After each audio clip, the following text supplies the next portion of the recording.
What's happening, Worship City? We are here for another worship confessional for June 10th, 2007.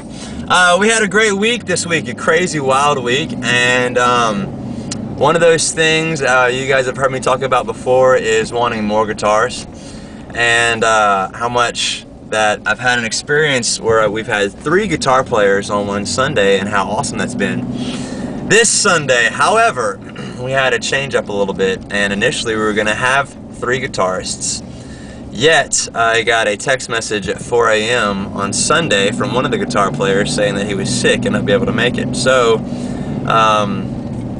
that's just one of those things that, you know, creating me anxiety. And, I mean, I hate it for the guy, too. I mean, he's sick, had some bad leftovers and everything like that, but that just is one of those things where you're like, great, what an awful way to start a day. Couldn't go back to sleep, it was just wild. But it was actually one of those things where, addition by subtraction, I suppose. Valuable lesson I learned.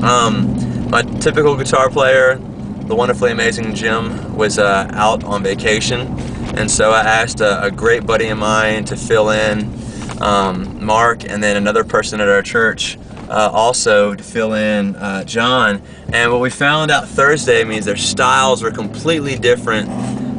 Thursday's practice was just wild, and we never really seemed to sync up together. I don't know if I was trying too much or whatnot. But Sunday, when it was just myself and John, it actually worked out really, really good. You never would have known I had intended to have 3 different guitar parts and whatnot.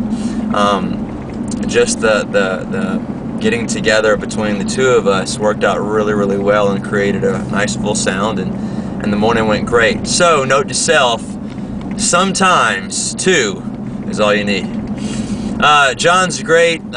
He and I both swapped off on acoustic and electric. The morning was really, really fantastic.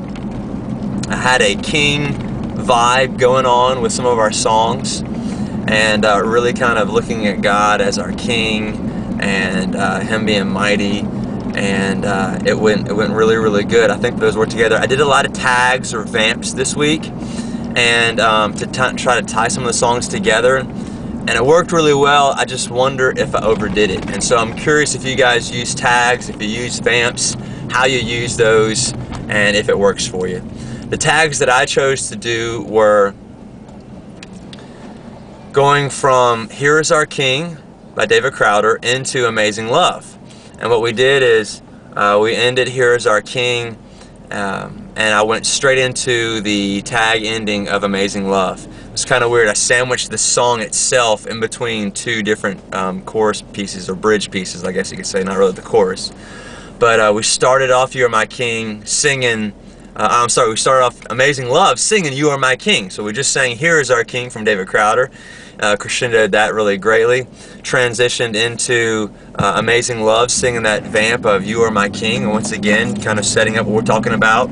Went into the verse and chorus of that song. That song ended and did another little vamp that I've heard Chris Tomlin use before, to Stephen Curtis Chapman chorus before, to bring us right into Blessed Be Your Name. And then Blessed Be Your Name, we already do a With or Without You groove to it because it's the same chord progression.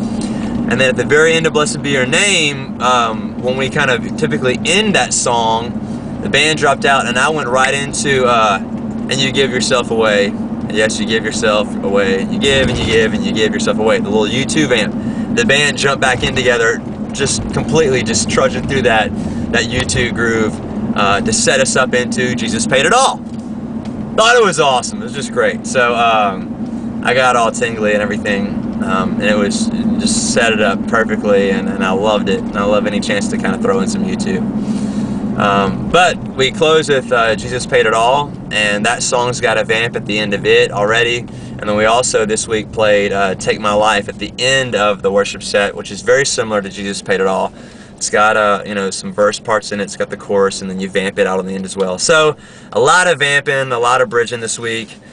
I tended to love it. I thought it really had a more worship tied togetherness than typically we've done before. Some people said it was too much, and so I'm curious, what do you guys do? I'll post the full set list on the blog, and I love to hear from you guys. This has been the Worship City Worship Confessional.